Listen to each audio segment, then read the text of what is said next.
Hello and welcome, everybody. This is Tim Judge, founder of HomeSearchTV.com, and I have two very special guests today: the Hahn brothers, Rob and Albert, coming to us with some very special information on OKRs. I don't know how many people have done their research on this, measuring what matters, but Albert is quite an expert, and Rob is the foremost expert on being his brother. So, Hello, good morning, everybody, or good afternoon, I guess you're on the East Coast. And Tim, thank you so much for agreeing to host this because, yeah, I've never done this before. I don't know what kind of experience Albert has in streaming media and whatnot, probably more than I do. But yeah, I figured, we just want to dive right in. Again, really appreciate you hosting this and helping us with dealing with comments or question whatnot. So I'm not going to do a whole long introduction because I think Albert's going to do that. But yeah, that is in fact my brother. He's been living abroad for 15 years, 16 years. And he came back, welcome back to the US of A. And we were just talking and it's just like, hey, OKRs. And it just, one thing led to another. And I realized, this could be something that that basically our friends, in real estate could find useful and interesting because I know measuring productivity, measuring, whatever it is that people want to try and do is useful. By the way, this is not my office because it's nowhere near this neat. This is obviously Sunny's office, and where she was kind enough to let me use it for this broadcast. So with that said, hopefully I'm not going to do a lot of talking. This is really about Albert and his expertise in OKRs and it's just sort of presenting information to the people. But I am going to monitor comments and whatnot just to, ask questions or bring people on if you want to talk about it or ask questions. And with that, let me turn it over to Albert. Again, I'm not going to introduce you because I know you can do all that yourself. And I think the format really is this is meant to be a conversation, right? So, this isn't I know Albert's got a short presentation, but, if you have any questions, any points you want to bring up, just feel free to comment and we'll see you and we'll bring you on or we'll kind of deal with that. And I think Tim and I will just have some conversations with Albert as well.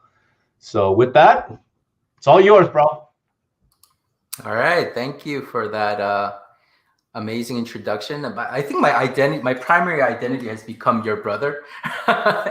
And I'm very happy with that. I'm very happy with that. Yeah, we're going to change. Yeah. So let me jump right in, actually. So I do have a presentation prepared, but again, I'm very happy to kind of, go off on tangents and speak about stuff that people are super interested in. So feel free to throw up comments and be talk more about this in the middle. And so, obviously we're in the new normal and kind of doing these kind of webcast type things it's hopefully we're all used to kind of doing them, but one of the big lessons I learned at Google when we started doing a lot more online engagement is online, you have to be much more expressive because offline, you can kind of look at people's faces and look at, right? You can sense a vibe and kind of go with that. But online, either you have to say it or you have to really show it in order for it to be effective. So really kind of encourage you guys to do that. And if you see me being too animated, I'm just following best practice. Okay, so it's not much. Okay, so let me introduce myself really briefly. I'm Albert. So I went to Korea about 15 years ago. Initially, I went there to do my PhD dissertation in fieldwork, but I took a left turn, and the left turn took me to a startup. So I was a founder of a startup in 2010, and it was called Hello Market. On the screen, this was our team maybe 4 years in, and this was our app. And the startup was like a Craigslist for your phone, essentially. And yeah, so that was a really super interesting experience, really shaped kind of my life up until now. And then I ended up joining Google in about 2 years ago now. And I was heading up Google for Startups in Korea. So many people actually haven't heard for Google for Startups, but it's a team within Google that it is what it sounds like, to help startups all across the world. And Google for Startups is a very big presence in Korea. Korea has a very vibrant startup ecosystem. So I was lucky enough to kind of head up that team. Here's a result from the web.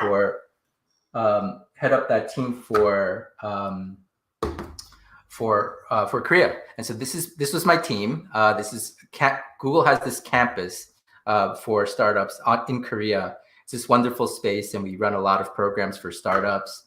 We have incubation, we have open spaces, co-working spaces, etc. So it was this wonderful project that I was really happy to be part of for a year and a half. But bigger and greater things awaited me, which is currently I'm a golf instructor, or at least kind of working towards that.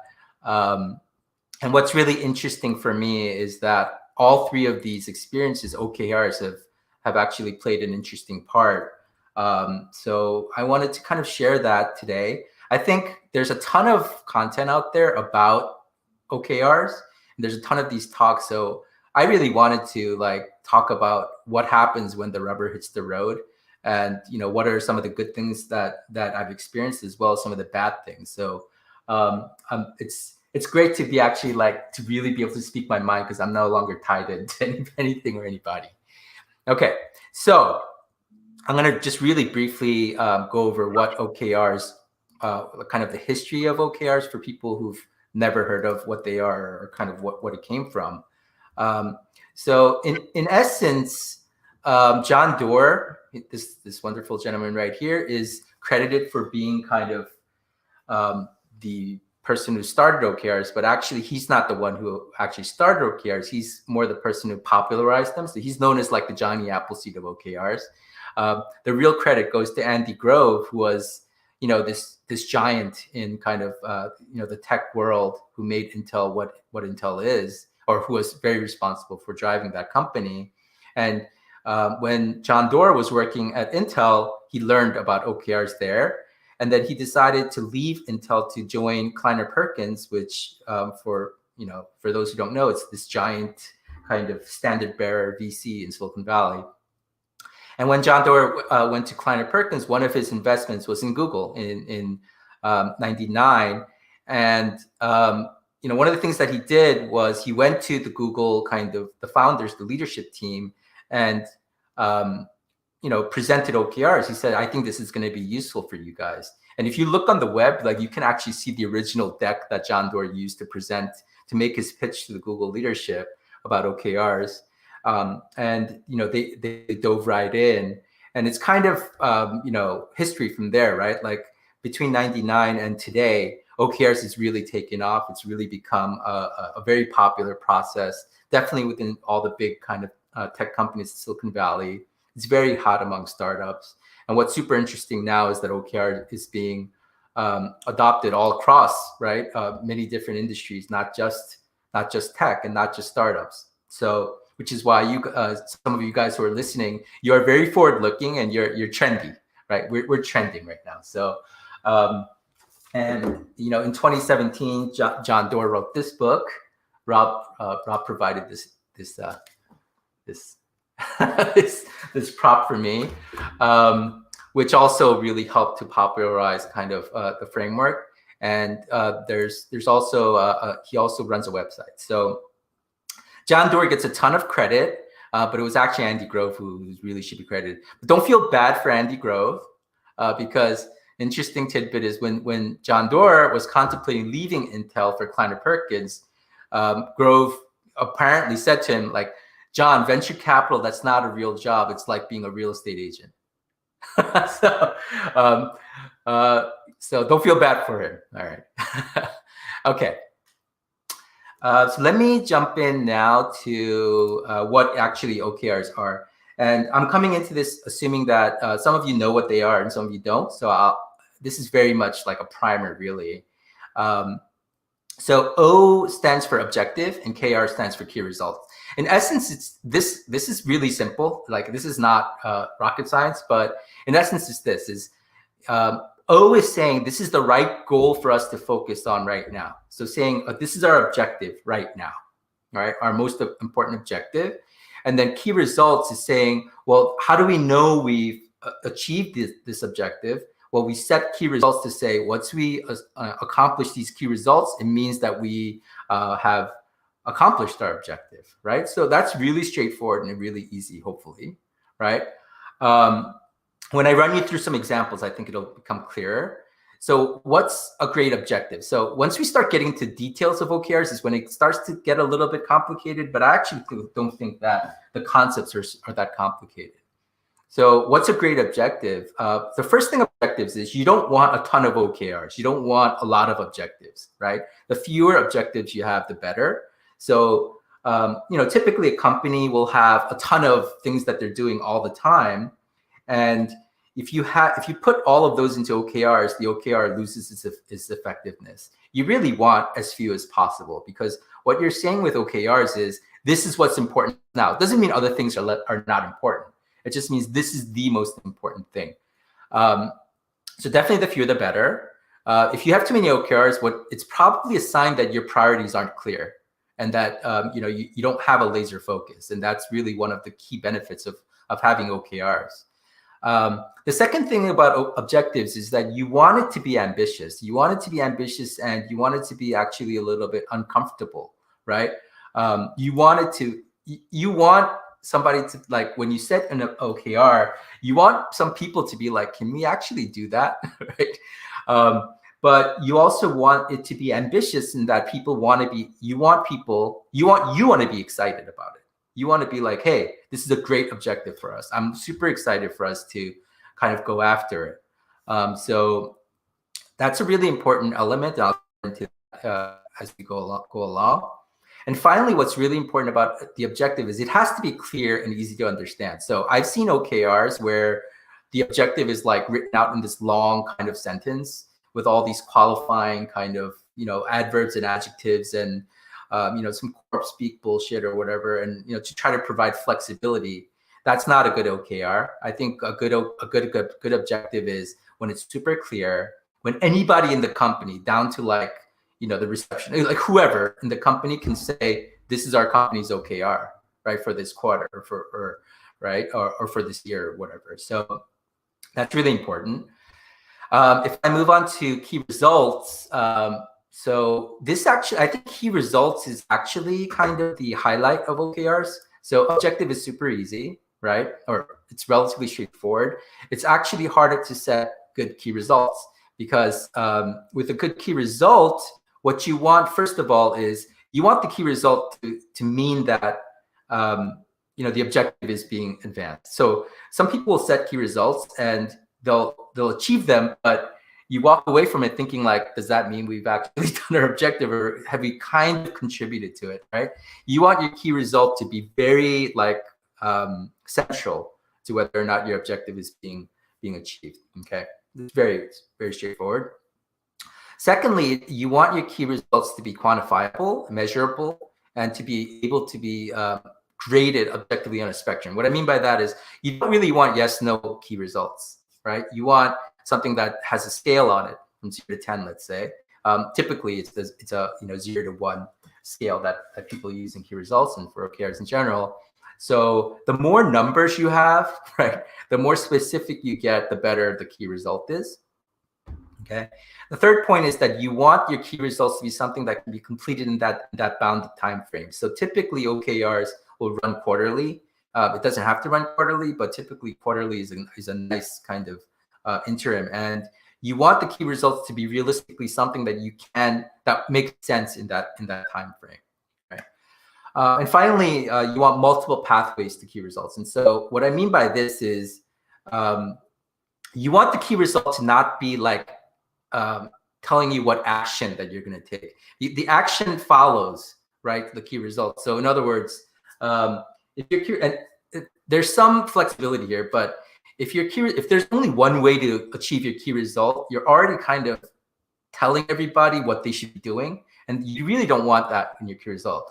In your key result, you're saying these are the results, right? And you want the people in your company to be able to negotiate and think about and be creative about how to achieve those key results. Okay, so that's what I mean by multiple tactics and pathways. Okay, I want to stop there for a second. If there are any questions, or if I'm speaking, because I feel like I'm speaking into a wall a little bit. Are there any questions, or is this all good so far? I hear you. It's good so far. Let me bring up background as well. Just to touch on this and maybe give some people some really basic examples, because I know we have New Year's coming up, so people personally would have New Year's resolutions. So if you're saying, I have to be done eating before 7:30 so that I don't eat for the rest of the night. Sometimes that's a kind of diet, or cut down carbs on what I'm eating. So those key results, are something. So if your goal is to not eat after 8 p.m., and then your key results will be how you're going to achieve that goal. I know we're slanting towards business, but I'm trying to give. No. I love it. I love that analogy. Let me actually jump into my analogy, and I think that'll also clarify. But yes, Tim, you're absolutely right. So, and actually, you're touching on something that I really love, which is if you're interested in OKRs, you should try them out in your real life, in your personal life. You totally can. It's like super easy to do, and I certainly do. So, so the example I have is again, I'm connecting it to my golf. I love golf, so obviously, and so those of you who do will probably understand this example better. But even if not, then I think it'll be somewhat helpful. And I actually used OKRs for all of my students, actually, for when I'm teaching. And I use OKRs for me personally as well in my own, developing my own golf game. So this is my OKR for the end of 2020. My objective was to have an elite level short game by the end of 2020. And so this is the objective. It's very ambitious. I don't have an elite level short game, but I wanted one. And I'm still working at it. And my key results are, I have 3. The first is I want my wedge this again. It's essentially saying I want my wedges to be really good, but I have very specific kind of numbers and targets at it that are very. It's very ambitious, right? I don't think I could actually do it. That's another important point about key result. You don't want to set a key result that's doable, in essence, right? Like you want it to be doable, but you want it to be like a really reach and stretch, right? So we can get more into the mechanics if people are interested, but this is a very big stretch for me.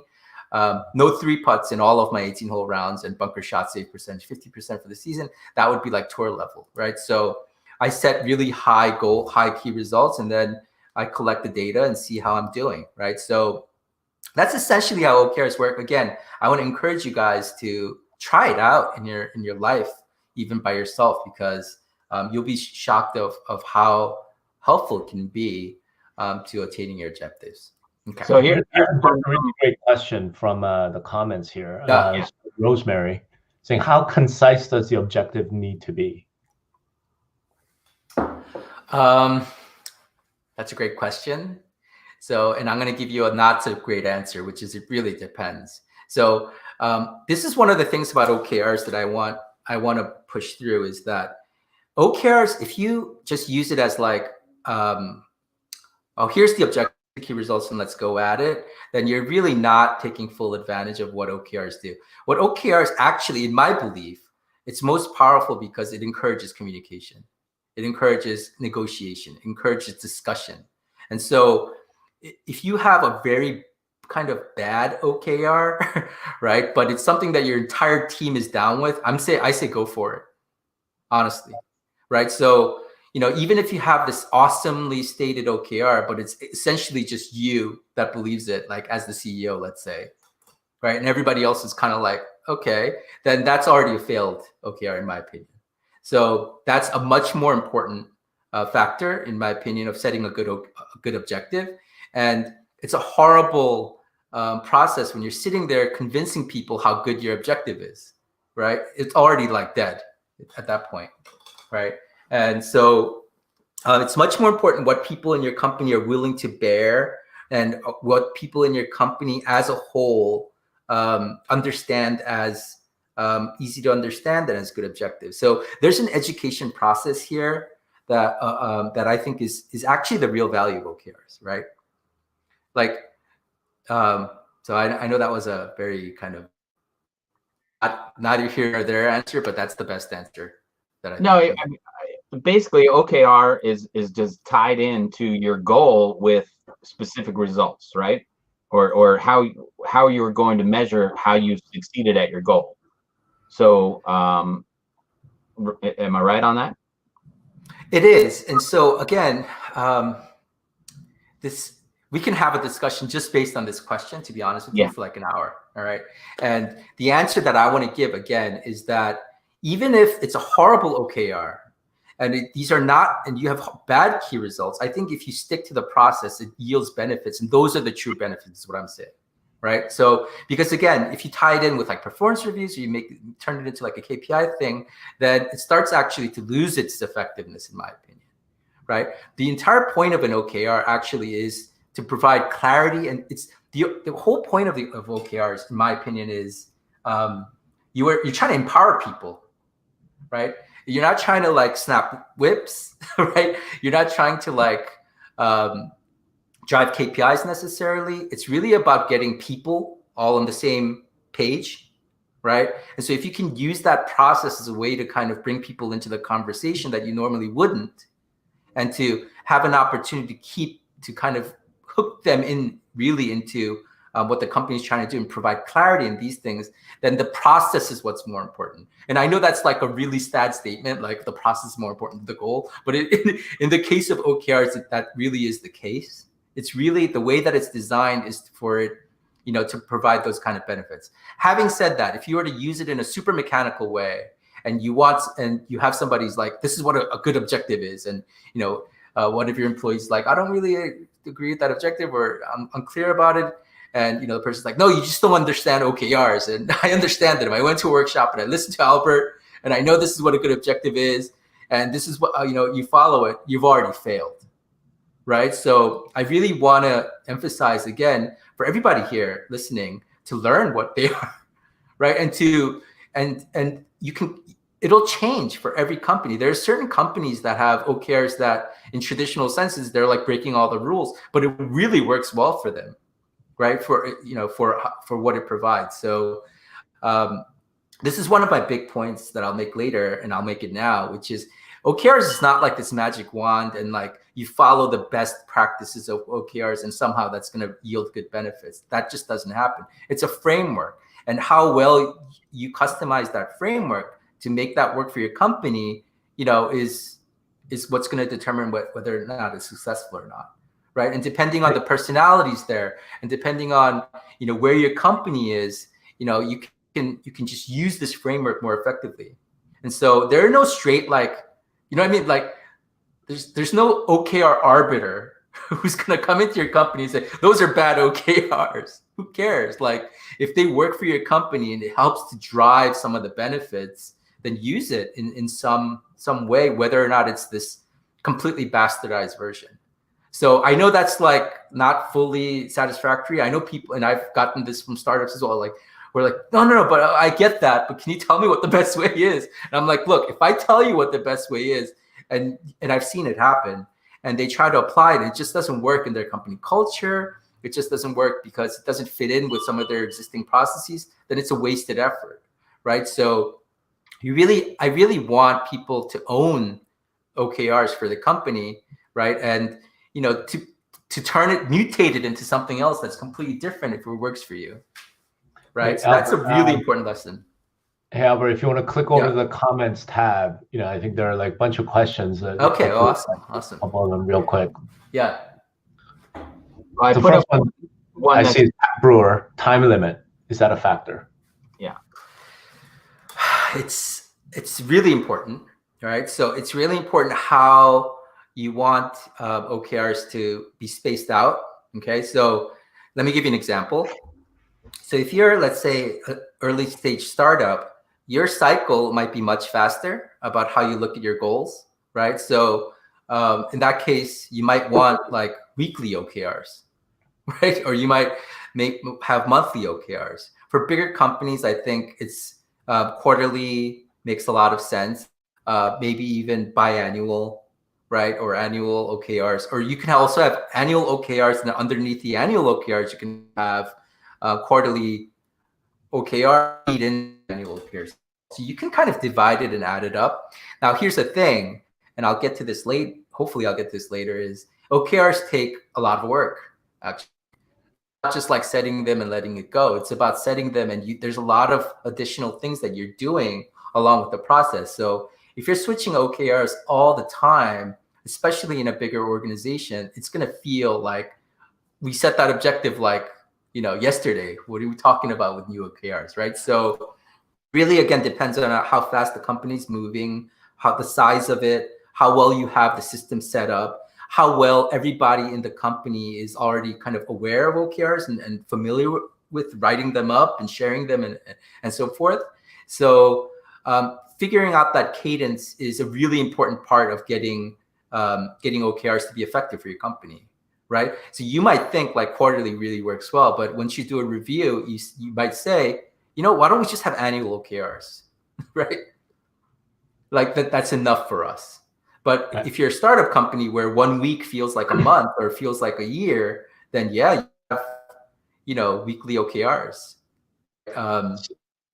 Okay, so I think the first half of Tiffany's question, but she does raise a good one, which is what happens.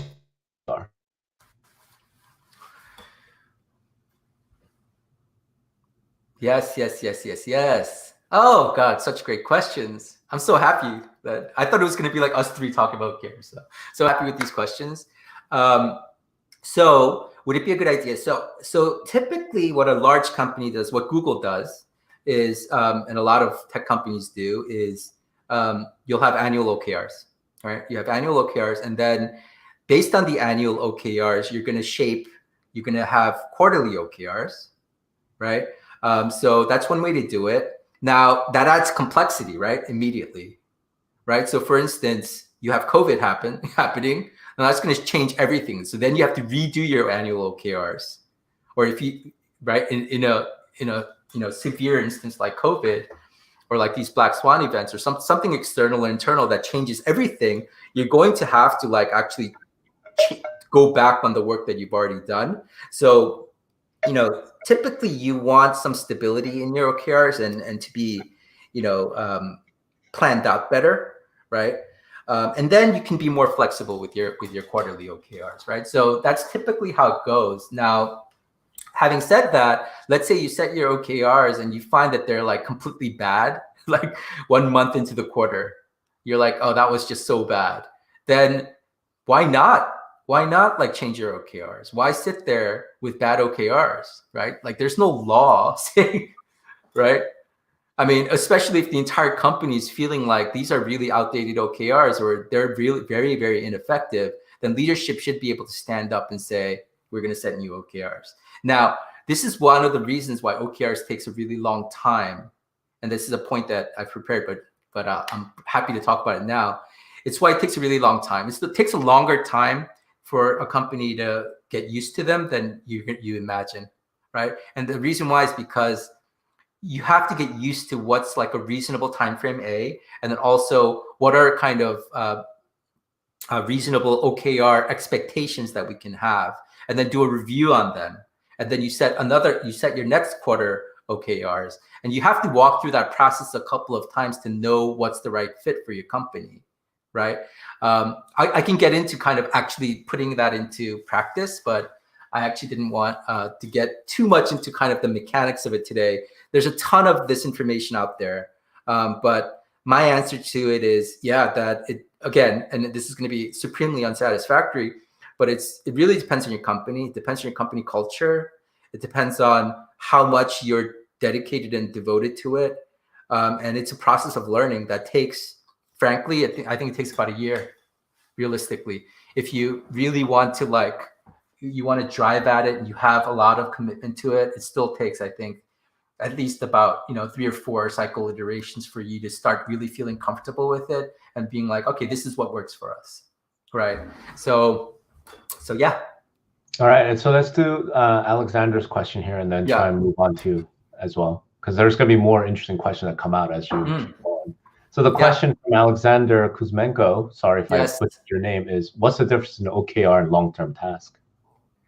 Yeah, so I had a whole slide on this that I'll share it. And let's go to it quickly. Yeah, it was in the appendix. Oh yeah, how do I jump? I want to jump. I'm like, you're stealing my thunder to make me find this. Okay, so I'll just jump to it really quickly. So, the answer to that question essentially is that OKRs typically sit between big strategy goals and reality. And what that means is You don't want your OKRs to be like mission statements, right? You already have a mission and vision, right? And you have big strategic goals. But really what OKRs do is they try to bridge this gap between your big strategic goals and day-to-day work, right? And frankly, from, for most companies and most employees, they're so tied up with day-to-day work, to be honest with you. Like, people are busy and they're just doing a lot of stuff, but they don't really understand how that connects to the big. They don't really, right? That's a common complaint you hear in a lot of companies. Like, I work my ass off and I do all this shit, but how am I getting to the company, right? So OKRs really help to kind of bridge that gap so that people can be very clear about, what work that they should be focusing in on, right? So that's one of the benefits. Okay. Should I move on with the presentation, or just for a bunch of slides? Let's go to it. Yeah. These are awesome, though. I love these questions. Thank you all. And I'm going to go back. I'm stealing my own thunder. So what's the good of OKRs? Very quickly, the first is that I think it does a great job of measuring progress. And you're like, we measure our progress. Like, well, do you really, right? Do you really measure your progress? And so OKRs is built in, right? Because in your key results, you have a very clear record of whether or not you're making progress or not. The second thing I want to focus on, and I think this is really important, is that it's focus, right? One of the key themes of OKRs is focus. It's about taking this universe of stuff that you have to do all the time, but actually sitting down and being like, this is what we care about now for the next 3 months, let's say, right? Let's say it's a quarterly OKR. Or if it's a month, this is what we care about for the next month. Now, is that saying that you don't care about other things? You don't care about, like, if the office has water? No, you care. But what's the key focus for us right now is what is one of the real benefits, right? And for everyone in your company to know this is what we care about. Now, let me give you a real life example. So this is, I can't really talk about the company names because it's like private, but there was a startup that we helped. And what their tech was they had tech where it was really cool. They had a tech where you can use your camera on your smartphone to kind of take a picture of your, like, hand, right? And smartphone cameras are good enough now that they're better than the naked eye. And so what they could do is capture, like, blood flow, through your smartphone camera. And they used AI algorithms to be able to figure out health indicators. So they were able to do, like, blood pressure readings with your cell phone camera, which is a lot cheaper than, other alternatives. So really cool company. We love them. They're relatively early. And when we were doing OKR setting with them, they had a bunch of OKRs, to be honest. And we were like, hey, we need to really focus in. And so we nailed it down to 2. First, they needed to raise money. So fundraising was a big objective for them. And second, they needed to create some revenue, right? And after a ton of discussion, what we said was, why don't we just focus on revenue, right? Because you're going to need some revenue in order to have a successful fundraising round, especially in kind of the environment in Korea at that time. It was like, they were like, show us the money or you don't get an investment, which is kind of funny for a startup. But, and so we actually made a decision, or they made a decision, and we encouraged them to be like, hey, fundraising, yeah, you're going to keep doing it, but what is it that you really want to focus in on? Do you really want your, like, quarter to be about making decks, right? Or do you want your quarter to be about, like, making revenue? And I think the revenue will feed into your fundraising efforts. So they focused on revenue, right? And what was interesting was they were able to get a few big customers, and one of them was a large insurance company. It makes perfect sense, right? And that insurance company ended up being amazing because those guys led a finance round. They put in a strategic investment. And so that company was able to raise, I think it was like 3 mil or something like that for their Series A. And it was because they were so focused on revenue. I really believe that. instead split up their focus into like revenue as well as fundraising, and then just kind of play both, it would have been a lot of work, right? And I don't think it would have been as effective. So that was a real clear case to me where that focus really helped that company. And a lot of good things happened. Okay. So that was a cool example for me. Another thing about OKRs, and this is also a really important piece of it, is it's not just a way to organize, right? We want OKRs to be, like I said, ambitious, and we want it to drive innovation and to be able to tolerate risk, right? And these are things that in startups is super important, but I think it's important everywhere, right? It's, I think, one of the reasons why people are so drawn to OKRs. It gives you an excuse to like try new shit that you normally wouldn't, or that you normally would be like, oh, I'll just do what people tell me, what my team leaders, what the CEO tells me to do, I'll do it. And that's kind of soul sucking, right? And I think any good company wants employees to be much more engaged and to be creative. And the OKR framework, again, when you set the key results, then you give people space to kind of chase at a better solution. So I have another example to illustrate this. This was, sorry. So there was another startup that will remain unnamed that we helped. They had wonderful founders. That was one of the things that we loved about this team. They had wonderful founders, experienced founders, and their tech was they were essentially an audio AI company. So they were able to take sounds and be able to analyze them. And what they were focusing on was baby sounds. So they had tech where you could hear babies, like, baby talk, like babies go like, or whatever. And they'd be able to analyze what that meant, right? And be like, that baby is like hungry now, or that baby is happy now, or that baby needs to be changed. So it's really cool, right? Dude, I need that. I know. So we loved it. But one of the things that they wanted to focus in on, one of their OKRs was they wanted a happy company, right? They wanted like happy employees. So this was very forward-looking of them. Most startups actually don't think that much about team building, surprisingly. But they were super focused on creating like this awesome like company atmosphere. That was one of their like reasons for existing anyway. Like the founders just wanted to be part of a company that they loved being at. So we loved it, and we were like, okay, let's set some OKRs. And the hard part we had with this was the key results, because how do you like gauge happiness in a company, right? And so when we did faster iterations at campus, but initially it was like surveys and it was like the key results were like, we're going to do a lot of one-on-ones. We're going to do surveys. We're going to figure out if people are happy or not and try to but that's really tricky to do with data.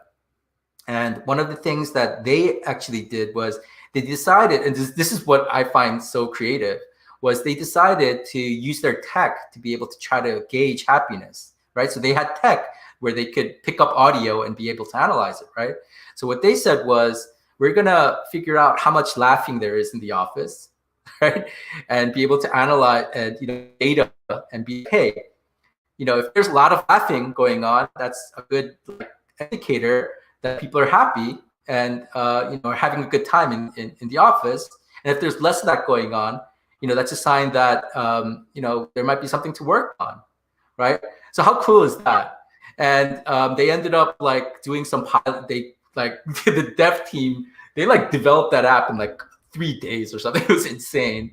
And we actually allowed them to roll it out on campus to test it out and to pilot it out. So what's cool about that is that actually allowed them to start gauging their employee happiness. I mean, not in this perfect way, right? But it's cool to be like, hey, we had 8 laughs a day last week, and then this week we had 1. What's going on, right? But also, I think it also opened doors for them to think about how their tech could be applied in different ways, right? Instead of just focusing on this baby thing, because frankly, the baby thing, it's a cool idea, but it's actually really hard to monetize, right? Who's going to pay for that? That's something. New mothers would have to have that app. New mothers would, It's interesting, and it's interesting, and that was the assumption. But frankly, new moms, what they found was that was harder to monetize, right? So, again, it's going to happen in this. Now this is turning into talk on startups, but it's going to happen with any startup as you start hitting the market. But I think this is something that's familiar to many of you, right? Like you're doing something, you're doing your business, but you need change. You need to do different things. You need to innovate. And I think, again, when you set really clear objectives and you have, you're going through this process, it also can kind of encourage this kind of thinking, which I think can be very powerful.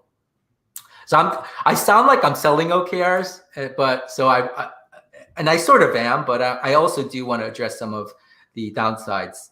I'll skip over this one because I talked about it already, but I won't skip over it. But real quickly, another thing about OKRs that's super important is that everybody knows what whose OKRs are. Everyone knows what the company OKRs are. And if you actually let it flow down to the individual level, everybody's OKR. So at Google, everybody's OKR. Like I knew what Sundar is, Google CEO. I knew what his OKRs were. I knew what all the SVPs OKRs were, right? So there's a lot of good in that, right? Like you could actually, you never wonder like, what is this? How many did they have? How many did they have, and did they set them for quarterly, yearly, or did you know all of them? What was on his list? I can't say. That's internal, but what they were, but how many he had? How many? Pretty typical. It's pretty. They're very. Google is very typical with like best practices with OKRs. So, but did he have five? I can't say, Tim. I really can't. I really can't. The number would be too much information, but okay. This is being recorded, right? Like I'm gonna get a letter from a stockbroker on the other line. I know. I'm gonna have the Google legal team being like, "What's up, Albert? What's going on?" Okay, so my point is again that when you have that kind of transparency, there's an awesomeness to it because you know what everybody's working on, you know what their priorities are. So there's also a super powerful incentive to communicate. So meaning you have, and this is a point that all of you will learn if you start trying to do OKRs. OKRs is all about communication. Actually, it's all about talking about them. It's all about like those one-on-one conversations that you have with your manager, sitting in on the all hands, discussing OKR. It's a lot about communication.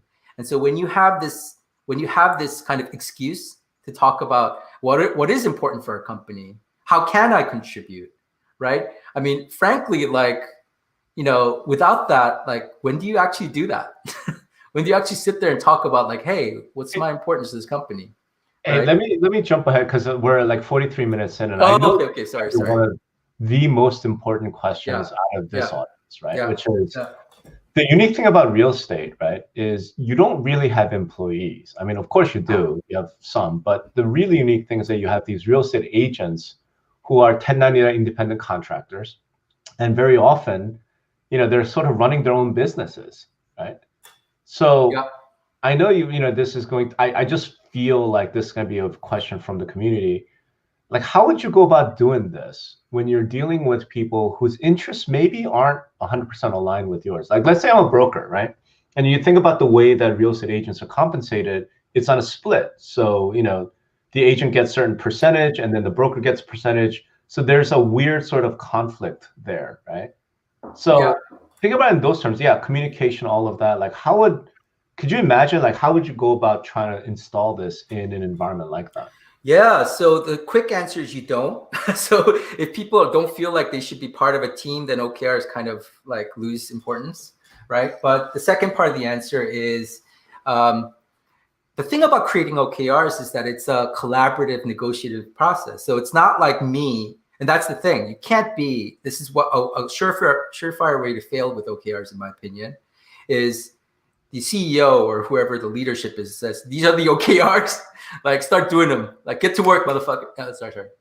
If you do that, sorry. Yes. I have a dirty mouth, sorry. So if you start doing that, then of course it's gonna feel burdensome, and it's gonna be like, where did this come from? And that's the case even if you're at a company, right? So I just don't believe that that's the right way to do it. So in this case, what I would say is, well, you sit down with your agents. Again, I don't understand the real estate world, but you would sit down and say, hey, this is what I think is important for us. What do you think? Right? And then have that conversation. And then when you agree, when you can say, we both agree that this is a really important objective and it's going to help everybody, then it's something to, right, start putting down on paper.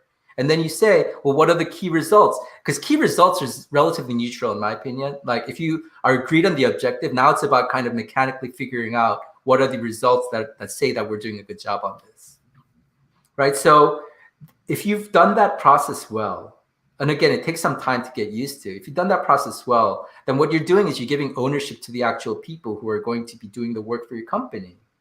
If you don't do that process well, I don't care if that slave driving company, like people are gonna hate it. They're gonna hate it. They're gonna be like, this is what is this like? What are these OKRs? Like what, you know? And I've seen it. I've seen it at the best companies. So that process is what's really valuable about it, in my opinion. And it encourages you to be actually very EQ focused. So that's another one of the, I don't know if it's the negative or a positive. It can be both, but it requires a lot of EQ. It requires a lot of like communication. It requires like brutal honesty as well, right? Everything's transparent and open. And these OKR conversations, I'm going to tell you right now, they're like really uncomfortable, right? They can be, right? Because you might be like, hey, I don't think that's what's important. Or, hey, my understanding of your role is really different from your understanding of your role, right? Yeah. And the value that you provide to this company or the value that you're actually providing, hey, that's not how I see it. And you have to be willing to have that conversation, right? So again, I don't understand the real estate world, but I can imagine, let's say, I guess broker. I actually don't know the difference between. I'm so bad. But let's say my understanding is, you know, a house, the agency house says to the agent, "This is what's important for us," and the agent's like, "No, it's important for you. It's not important for me," right? Then in that case, there's an opportunity there to be like, okay, let's discuss why what's important to us is so different, and if it's so different, well, what are the common stuff that we are both interested in, right? And on the other, if it's so different that you just like, you have nothing holding you together, hey, maybe it might be time to part ways. And this is one of the things that I actually believe. That's a tough thing, man, because, you know, I could easily I could imagine this conversation, right? Where the broker says, listen, I don't, you know, to your point, I'm going to be completely transparent, right? Completely open. Hey, top producing agent, I make no money from you, right? Because you take so much in splits. You're on a 99-1 split or, you know, 100% split. Like, I'm not making any money from you. So I'm going to go bankrupt at this rate, right? So my objective is, how do I generate more profit from you? And you could easily imagine the agent going, that's your problem, not my problem. Yeah. You know what I mean? Like, because of that relationship. And then to say, okay, well, at that point you need to part ways. Boy, that's a tough one. You know, that's a so I don't want to suggest that you use OKRs with, and I also don't want to give an answer of something that I know nothing about, which is the real estate industry. Maybe Tim, do you have a suggestion? Yeah, well, on that part, because as you know, Rob, that I just joined the J. Phillip team, so I merged my company into his firm. So if we were doing an OKR, he would say, you know, and I'm looking for a biggest split, just like any other agent or broker that joins a team, they want a great split. But what he, as a broker and a brand that he wants to build for his team, should be, how are you going to leverage my brand? Why did you join me? How are you going to leverage that? And how can we increase the footprint or influence of that brokerage?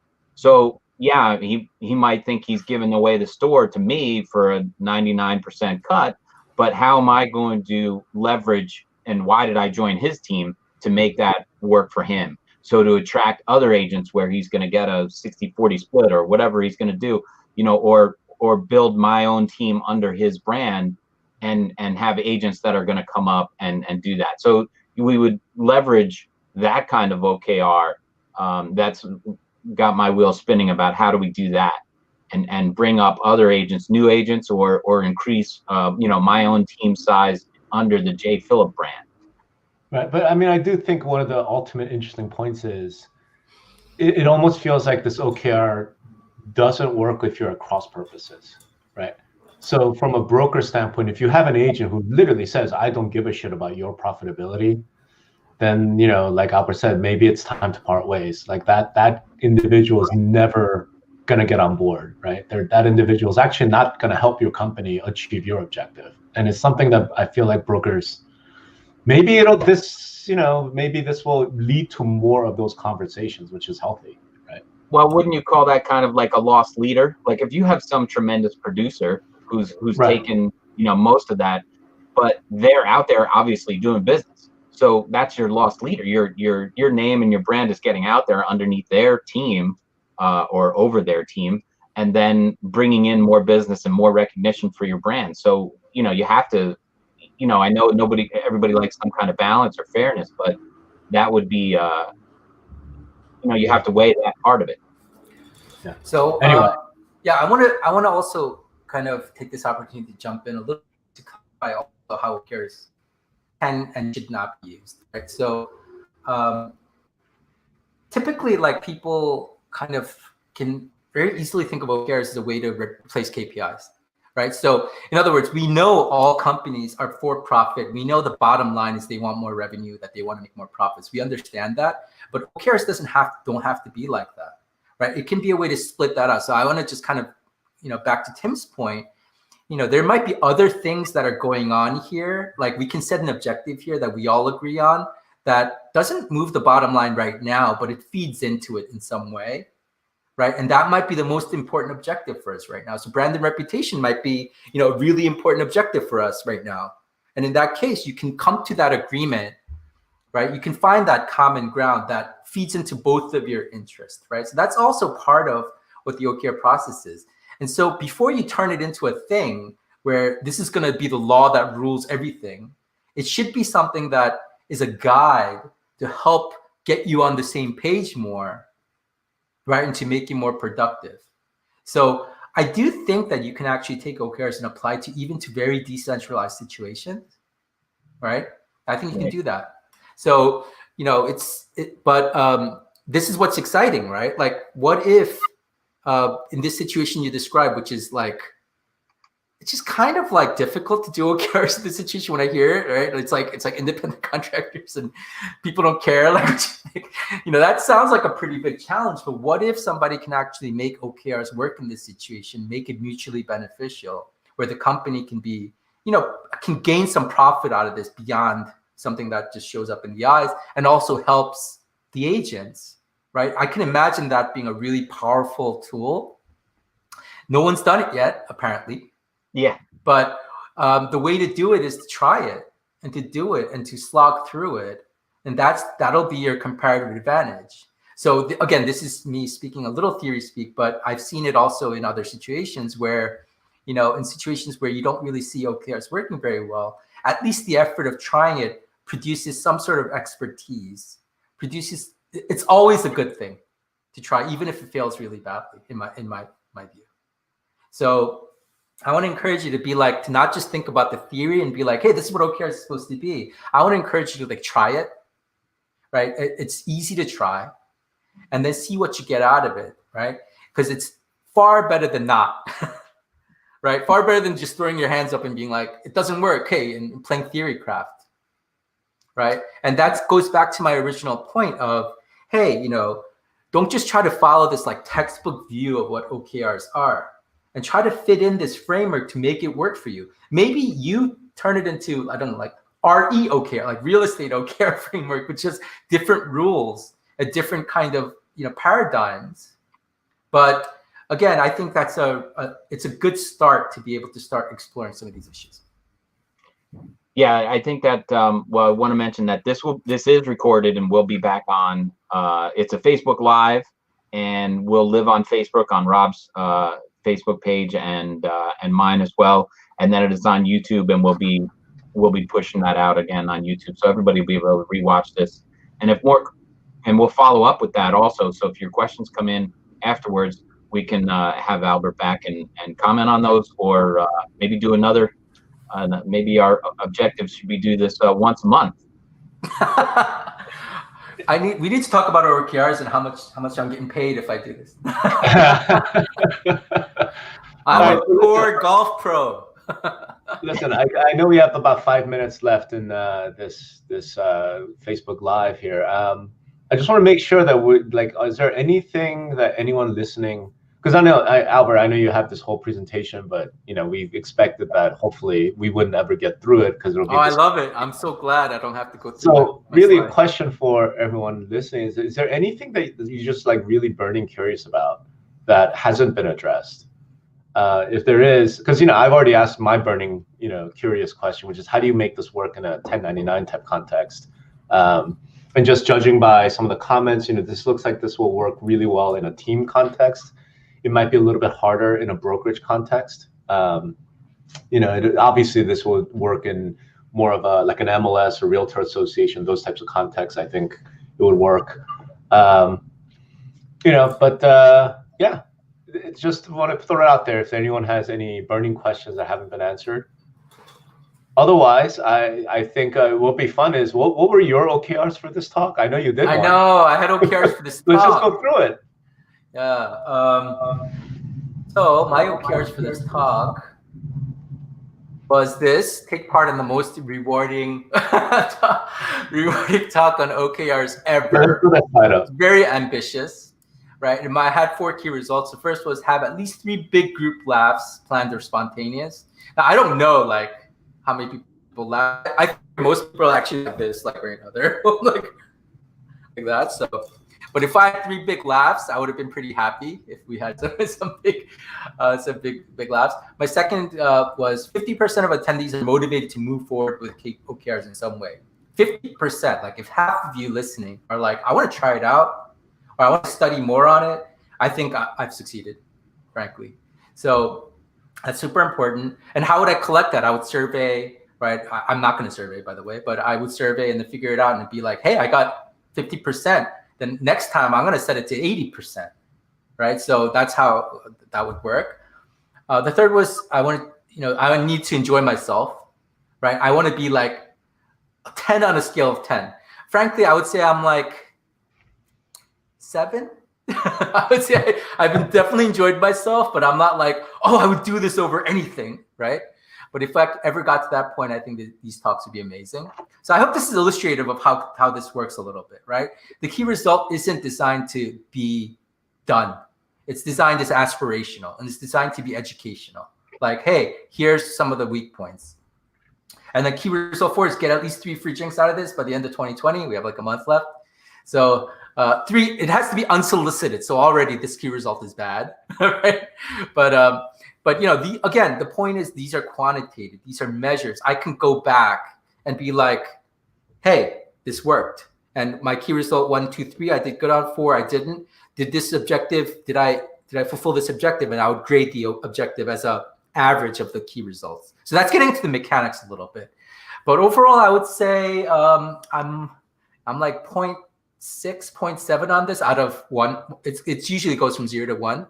I would say probably 0.6, 0.7, which is kind of the sweet spot, right? So I have a bottle of Elijah Craig downstairs, and right after we're done with this, I'm going to make key result 4 happen. I'm just that's 1. We have 1, so there are 2 left, right? So we're just pour you 3 drinks, right? And then you're my brother. It doesn't count. It doesn't count. Damn it!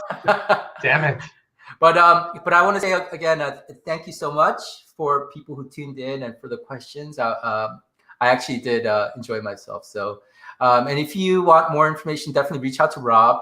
And I think Rob you can play kind of hub for how we if there's more interest in this, I'm very happy to help. I love sharing this information and I hope it wasn't too preachy. I will say this, considering that your job now is as a golf pro, if anybody out there is in the Vegas area and needs golf lessons, saying, that would be a way to kick this man back. Set up OKRs, how do you get rid of your slice, and here are the key results, right?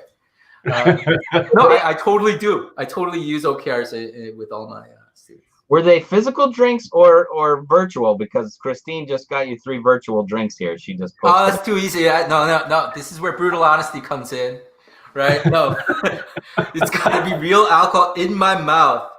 get me drunk. All right. Yeah. Hey, let's wrap this up. I just want to say thanks to Albert. Thanks to everybody for watching, and of course, thanks to Tim for hosting this, because this is awesome. I think I have to get used to using StreamYard. Like Albert said, if you're more curious about it, there's a lot of resources out there. Please go buy the book, right? Albert, you want to hold that book up once again? Yeah. Real quickly, yeah. If you want to study, Yeah. there's a website that, again, John Doerr runs. It's called What Matters. If you just Google it, it's awesome. Like, spend a few hours on it, you'll know more than me, right?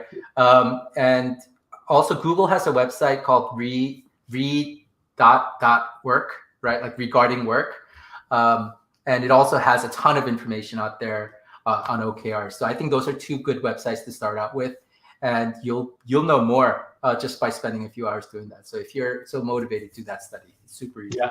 And like I said, if you're curious about more of it, just reach out to me, and then and if you want a golf lesson, reach out to me. I'll hook you guys up with that.